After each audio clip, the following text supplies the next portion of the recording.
जरा सोचिए, ईरान का आसमान है और वहां एक बेहद हाईटेक अमेरिकी लड़ाकू विमान को मार गिराया जाता है। दांव पर क्या लगा है?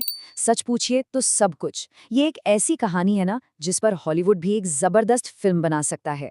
लेकिन सवाल ये है कि उस रात असल में हुआ क्या था? क्या ये वाकई अमेरिकी इतिहास का सबसे जांबाज रेस्क्यू मिशन था, या फिर ये एक बहुत बड़ी साजिश पर पर्दा डालने की कोशिश थी जो कि बुरी तरह फेल हो गई? देखिए, हमारे सामने दो बिल्कुल अलग अलग कहानियां हैं। एक तरफ अमेरिका है जो इसे अपनी एक शानदार कामयाबी बता रहा है, और दूसरी तरफ है ईरान जो कहता है कि ये सब झूठ है, एक नाकाम हमले को छिपाने की एक चाल है।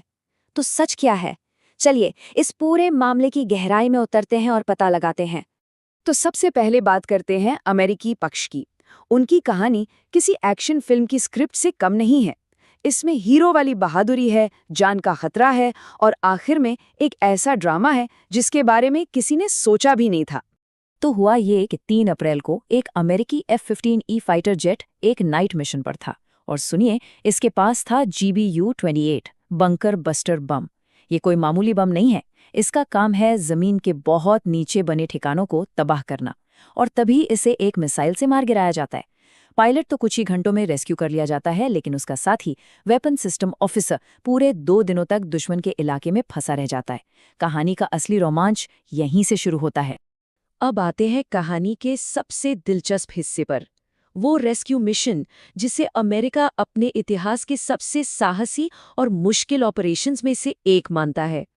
अच्छी बात ये थी कि वो फंसा हुआ ऑफिसर अकेला नहीं था। उसके पास CSEL नाम का एक कमाल का डिवाइस था। ये छोटा सा वाटरप्रूफ ट्रैकर उसे न सिर्फ अपनी लोकेशन भेज रहा था, बल्कि दुश्मन की हर हरकत की जानकारी भी एन्क्रिप्टेड सिग्नल के जरिए दे रहा था, और इसी की वजह से वो 2 दिनों तक छिपा रह सका। पेंटागन ने एक ऐसा रेस्क्यू प्लान बनाया जिस पर यकीन करना मुश्किल है। पहला कदम था धोखा। उन्होंने नकली रेडियो मैसेज चलाकर ईरानियों को पूरी तरह से भरमा दिया। फिर दुनिया के सबसे खतरनाक सैनिक, जिनमें सील टीम 6 भी शामिल थी, चुपके से MC-130J विमानों में ईरान के अंदर दाखिल हुए, और आखिर में छोटे और लगभग बिला आवाज वाले MH-6 हेलीकॉप्टरों ने फाइनल काम किया और ऑफिसर को वहां से सुरक्षित निकाल लिया। मिशन लगभग पूरा हो ही चुका था कि तभी कहानी में एक जबरदस्त ट्विस्ट आया।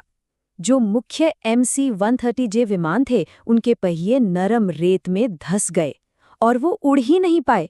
अब सोचिए, 100 से ज्यादा अमेरिकी सैनिक ईरान के अंदर फंस गए थे और ईरानी सेना उनकी तरफ बढ़ रही थी। एकदम अफरा तफरी का माहौल था। गोलीबारी के बीच फंसे हुए सैनिकों को निकालने के लिए फौरन 3 और प्लेन बुलाए गए। जैसे तैसे सबको निकाला गया, और फिर अमेरिकी सेना ने अपने ही छोड़े हुए विमानों पर बम बरसा दिए। क्यों? ताकि उनकी कीमती टेक्नोलॉजी दुश्मन के हाथ ना लग जाए। लेकिन जैसे ही अमेरिकी कहानी अपने क्लाइमैक्स पर खत्म होती है, ईरान अपनी एक अलग ही कहानी लेकर सामने आता है।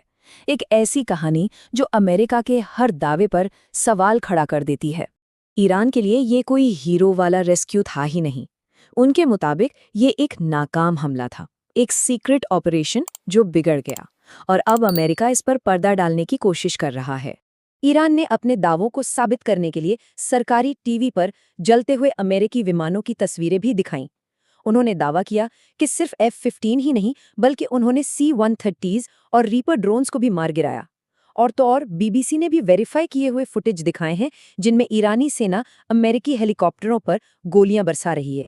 और जो बात ईरान के शक को और भी मजबूत करती है, वो है इस पूरे ऑपरेशन की लोकेशन। ये जगह ईरान के सबसे ज़रूरी न्यूक्लियर प्लांट इस्फहान और नतान से बस कुछ ही मील दूर थी। ईरान का सवाल है, क्या ये सिर्फ एक इत्तेफाक था? और यहीं पर आकर कहानी असल में उलझ जाती है। जब हम दोनों तरफ की बातों को एक साथ रखते हैं तो ऐसे सवाल उठते हैं जिनका कोई सीधा जवाब नहीं है, और यही सवाल इस रहस्य को और भी गहरा बना देते हैं।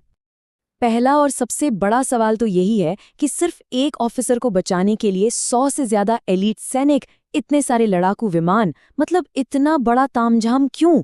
किसी रेस्क्यू ऑपरेशन के लिए इतनी बड़ी फोर्स का इस्तेमाल सच कहूं तो पहले कभी नहीं सुना गया। दूसरा सवाल है विमान के चुनाव पर। देखिए, MC-130J का मुख्य काम सर्च और रेस्क्यू है ही नहीं, इसका काम है स्पेशल फोर्सेस को दुश्मन के इलाके में चुपके से उतारना। तो फिर एक रेस्क्यू मिशन में इस विमान का क्या काम था? ये बात कुछ हजम नहीं होती। और ये दलील तो और भी अजीब है। अगर रेत इतनी ही नरम थी कि 2 भारी भरकम विमान उसमें फंस गए, तो ठीक उसी जगह पर 3 और विमान बिना किसी दिक्कत के कैसे उतरे और उड़ भी गए? इस कहानी में कुछ तो झोल है। अगर हम एक नॉर्मल रेस्क्यू ऑपरेशन की तुलना इस मिशन से करें, तो फर्क साफ नजर आता है। एक नॉर्मल रेस्क्यू में क्या होता है? कुछ हेलीकॉप्टर होते हैं, कुछ सपोर्ट प्लेन। पर इस मिशन में 100 से ज्यादा special forces, seal team 6, delta force, कई MC-130Js, बॉम्बर्स, ड्रोन्स, ये किसी रेस्क्यू ऑपरेशन से कई ज्यादा बड़ा लग रहा था। कुछ एक्सपर्ट्स का तो ये भी मानना है कि ये किसी पहले से चल रहे जमीनी ऑपरेशन को बचाने की कोशिश थी, जो F-15 के गिरने के बाद सबके सामने आ गया था। खैर, सच्चाई जो भी हो, उस एक रात में जो कुछ भी हुआ, उसका असर पूरे मिडिल ईस्ट में महसूस किया जा रहा है और इसके जियोपॉलिटिकल नतीजे बहुत गंभीर हैं। जरा इस नंबर पर गौर कीजिए। सिर्फ इस एक ऑपरेशन में जो मिलिट्री हार्डवेयर तबाह हुआ, उसकी कम से कम कीमत $400 मिलियन से भी ज्यादा है। अमेरिका का कहना है कि एक अमेरिकी सैनिक की जान की कोई कीमत नहीं होती, वो अनमोल है। लेकिन क्या $400 मिलियन की कीमत और इतना बड़ा रिस्क वाकई एक पायलट को बचाने की कहानी से मेल खाता है? इस घटना के नतीजे दूर तक गए हैं। ईरान ने इसे अपनी एक बहुत बड़ी प्रोपेगेंडा जीत की तरह इस्तेमाल किया है।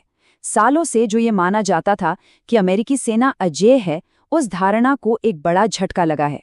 और अब ईरान पूरे आत्मविश्वास के साथ कह रहा है कि वो अपने आसमान की हिफाजत कर सकता है। ये सिर्फ एक घटना नहीं है, ये पावर के एक बड़े शिफ्ट का संकेत बन गई है। ईरानी मिलिट्री अफसरों का ये बयान ये साफ बताता है कि अब पावर बैलेंस बदल रहा है। वो मानते हैं कि अब खेल के नियम पहले जैसे नहीं रहे। तो आखिर ये था क्या?